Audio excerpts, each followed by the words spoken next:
राष्ट्रवादी अजित पवार यांच्या पक्षातील जी घटना आहे, या घटनेमधून ओबीसी विभाग असेल, अल्पसंख्याक विभाग असेल किंवा सामाजिक न्याय विभाग असेल, हे विभाग वगळल्याचा आरोप रोहित पवार यांनी केला आहे. आणि याच आरोपानंतर आता राजकीय वर्तुळामध्ये मोठी उधाण आल्याचं पाहायला मिळतं. आपल्यासोबत या संदर्भात बोलण्यासाठी राष्ट्रवादी ओबीसी विभागाचे प्रदेशाध्यक्ष कल्याण काकाकडे आहेत. काका, काय सांगतील की रोहित पवार म्हणतात की राष्ट्रवादी अजित पवार यांच्या पक्षाची घटना बदलली जाते, त्यातून काही विभाग जे आहेत ते वगळण्यात आले? रोहित पवार यांनी केलेला हा आरोप हा धादांत खोटा आणि निराधार आहे.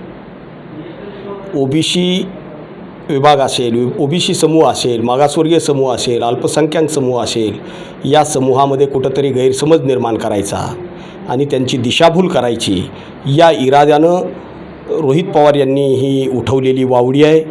वास्तविक पाहता राष्ट्रवादी काँग्रेस पार्टीमध्ये ओबीसी विभाग असेल, सामाजिक न्याय विभाग असेल, अल्पसंख्याक विभाग असेल, या विभागाची गणना फार महत्त्वाची आहे. यांना महत्त्व हे अतिशय अनन्यसाधारण असं महत्त्व आहे या विभागांना. आणि राष्ट्रवादी काँग्रेस पार्टी ही 18 पगड जाती धर्मांना घेऊन चालणारी पार्टी आहे. या पक्षामध्ये सर्व जात घटकांना त्या ठिकाणी सामावून घेतलं जातं. छत्रपती शिवाजी महाराज, महात्मा फुले, राजर्षी शाहू महाराज, बाबासाहेब आंबेडकर यांच्या विचारधारेवरून वाटचाल करणारे राष्ट्रवादी काँग्रेस पक्ष हा पुरोगामी आणि धर्मनिरपेक्ष तत्त्वाला त्या ठिकाणी पालन करणारा हा पक्ष आहे.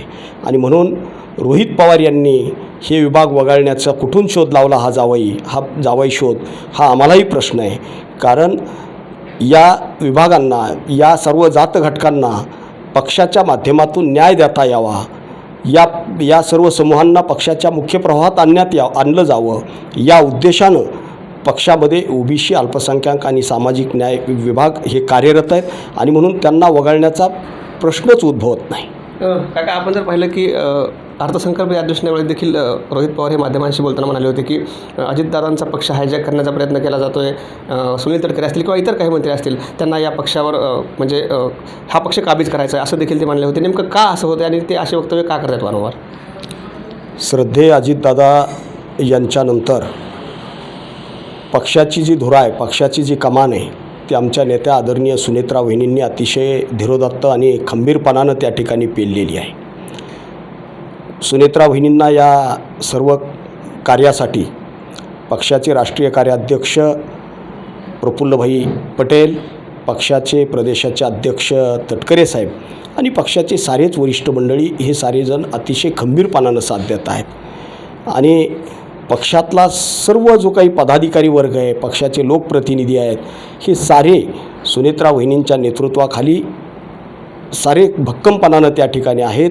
मात्र रोहित पवार हे कुठल्या तरी वैफल्यामधून अशा पद्धतीचे विधानं या ठिकाणी माध्यमाच्या माध्यमातून ते सातत्यानं देतात. काय कारण असतं? काय तुम्ही जसं सांगितलं की ते पक्षाला बदनाम करायचं? मी सांगितलं की पक्ष आणि पक्ष नेतृत्व या ठिकाणी एवढ्या खंबीरपणानं जे चाललं आहे हे त्यांना कदाचित बघवत नसावं आणि त्यांचा हेतू काही वेगळा असावा.